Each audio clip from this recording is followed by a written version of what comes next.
Think about the sheer power you hear in a lion's growl. It really grabs your attention. Absolutely. It's a sound of authority, protection. Yeah, exactly. But what if that specific sound could actually offer us a way to connect more deeply with important ideas, maybe foundational texts? That's precisely the kind of fascinating path we're heading down today. Okay. We're looking closely at an interpretation of just one verse, Isaiah 31:4. We've got these excerpts that really dig into the original Hebrew. So what's the mission here? What are we trying to uncover in this deep dive? Well, the goal is really to unpack the layers of meaning in this passage. We're focusing on that sound the lion makes. Growl. Right, the growl. And what it suggests about how we can truly engage with texts that matter. It's interesting, just as a side point, in Korean, that growl is translated as ujori yurio ijurinda, Which just means? basically growls or roars. Pretty straightforward, but maybe missing something. Okay, so let's dig into that difference. The original Hebrew word for the sound. It's not quite so simple, is it? Not at all. It's yehej. Yehej. And this is where it gets, really interesting, like you said. Yeah. Yehej comes from the root word haga.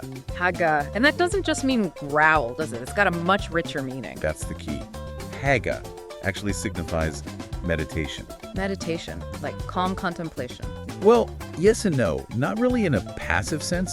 Think of it more like an active internal thing, like to murmur or to mutter. Murmur, mutter. Yeah, like when you're intensely focused on something, maybe the word itself. It's the sound of someone turning an idea over and over in their mind, almost talking it through with themselves.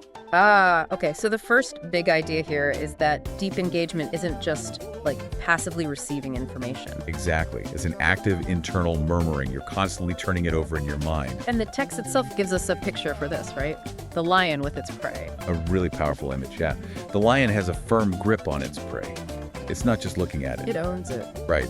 And if anything, shepherds or other animals try to interfere. It lets out this protective growl. It's not a happy purr. It's a warning, a defense. It's an active defense of something it possesses, something essential for its life. So that really illustrates this active, almost possessive nature of meditation on the word. It does. It's about more than just intellectual understanding, you see. It's about really grasping it. The text even uses words that suggest, like biting, tearing, digesting it. Making it part of you, your nourishment. Exactly. And crucially, the passage points out that it's not just the big, mature lions doing this. Young lions do too. So it's not about being some kind of expert or scholar. Not at all. It highlights that this deep engagement, this Haga, isn't limited by your background or how long you've been at it. If you can grasp the core message, you can do this. You can engage this way. Okay, so meditation starts with us looking at the word or whatever text we're engaging with, but then there's a twist. There is. The text makes this really critical point. While we're examining the word, it's also examining us. Like a mirror. Precisely. It acts like a mirror, and it shows us our limitations, things we might not see otherwise. And these limitations, the text connects them to sin. Yes, it does. Specifically, it frames humanity's biggest sin as, ignorance. Ignorance, like not knowing facts. Not just facts. The text clarifies it's more about a lack of deep knowledge and understanding of God, His character, His ways. Ah, I see. And the more we really engage with the word, the more this kind of not knowing and the effect it has on our lives becomes clear. That sounds potentially discouraging. It could be, but the text suggests something else. It suggests that this moment of revelation, seeing our limitations through the word, is actually the point where the word truly comes alive for us. So it's not just about learning about the text. No, it becomes a powerful tool for self-discovery. It reveals where we lack understanding, where we need to grow. That makes sense. Which kind of leads naturally into living by the word, doesn't it? And the example of Jesus comes up. Yes, the deep dive references the temptation in the desert, after Jesus fasted for 40 days. Right. Satan tempting him to turn stones into bread. And the text we're looking at frames this as a temptation to prioritize, immediate physical needs over something much more fundamental. Using his power just for himself for survival in that moment. Exactly. But Jesus' response is so telling. He quotes Deuteronomy 8:3. Man shall not live on bread alone, but on every word that comes from the mouth of God. Yeah. It completely reframes what true sustenance is. It's not just physical stuff. No. Our deepest needs, it suggests, are met by truly knowing God, living according to his word and trusting he'll provide rather than just scrambling for material things. Okay, and tying back to that active engagement, that haga, there's another reason for it. There is a second crucial reason for this lion's growl meditation. It's to remember God. To remember him. How does meditation help with that? The text argues that the accurate way, the true way to remember God through his word, is actually through repeated reading. Repeated reading, just going over it again at 10. Essentially, yes. And the text acknowledges something important here. Which is? That when you first encounter a significant text, especially something challenging or totally new, it can feel, well, chaotic. Maybe even meaningless at first. Yeah, you might not get it at all. Right. And the text attributes that initial difficulty to maybe some indifference on our part or just that lack of deeper understanding we talked about. Ignorance. So what's the solution? Don't just give up. Definitely not. The key is persistence. To chew and reread, as the text puts it. Chew on it, like the lion analogy again. Exactly. The lion doesn't just glance at its prey, it holds on to it. Yeah. It engages repeatedly because it's vital. It's sustenance. It's sustenance. And we need to approach the word like that. Hold on to it, turn it over until it really resonates personally, until we truly remember its core. Okay, so we've covered the what and how of this meditation, digging deeper into the why. Right. And this repeated engagement, it's not just a solitary thing either. It extends into community. Well, the deep dive mentions practices like morning prayer, reading the word aloud together, Listening to it being read. actively listening, yes, and then praying together, using that same word as a foundation. So everyone's drawing from the same well, so to speak. Precisely. It fosters both a shared understanding and, interestingly, sparks individual pour topics too, all coming from the same source. And this isn't just locked into those specific prayer times, right? No, that's a key point. Yeah. Meditating daily like this transcends those set times. The word starts to resonate throughout your whole day. How does that work? It gradually shifts your posture. You move from always wanting to speak your own thoughts, your own agenda. To becoming a better listener. Exactly. A better listener to the word's ongoing influence, its guidance in your everyday life.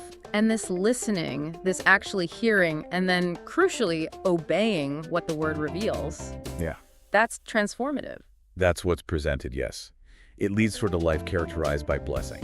It's not just intellectual head nodding. It's letting it actually shape your actions, your outlook. Right. Allowing those core truths to actively guide you. Which brings us to, I think, the third major benefit mentioned, becoming blessed. Yes, becoming a blessed person. The text points us to Psalm 1, verse 2. The blessed man delights in the law, meditating day and night. That's the one. And also Joshua 1.8. Meditating on the law leads to prosperity and success through obedience. Right, through obedience to it. Now, it's really important how this is framed. Okay. It's not about trying to, twist the word to get stuff for yourself. That's not the idea. So it's not a magic formula for riches. No. The deep dive describes it more as becoming a channel of blessing. A channel. Yeah. Through this deep, consistent engagement, God teaches you, instructs you, and then you, in turn, become someone through whom those blessings, those teachings, can flow to others. Okay, that makes sense. And meditating this way also empowers you to ask for God's blessings, but in a way that's grounded in and aligned with His own word. You're asking according to His will revealed in the word. Exactly. And this whole idea loops right back to the end of Isaiah 31.4. Where God comes down to fight for Jerusalem. Yes, like that lion fiercely guarding its prey. It really underscores God's unwavering commitment, His fierce protection. That's a powerful image. And the text connects this commitment all the way to Jesus' sacrifice. It does. It sees Jesus' death and resurrection as the ultimate fulfillment of God's promise never to abandon those who trust in Him. Wow. There's even an analogy used, a story about a French officer in wartime. What happened? He's basically told just to have complete faith. Trust that the American forces will rescue him. Just absolute trust in the promise. Unwavering belief. Right. And then there's the reference to the movie Saving Private Ryan, Yeah, powerful film. highlighting the incredible cost, the immense sacrifice made to save just one soldier. Because leadership decided his life was worth that cost. George C. Marshall's decision. Precisely. And the parallel being drawn is to God's profound commitment to those who actively engage with His word. Even if our own belief isn't always perfect. If it wavers. Even then, the commitment remains steadfast from God's side. It shows the immense value he places on that connection, that engagement. So the deep dive really wraps up with this strong encouragement.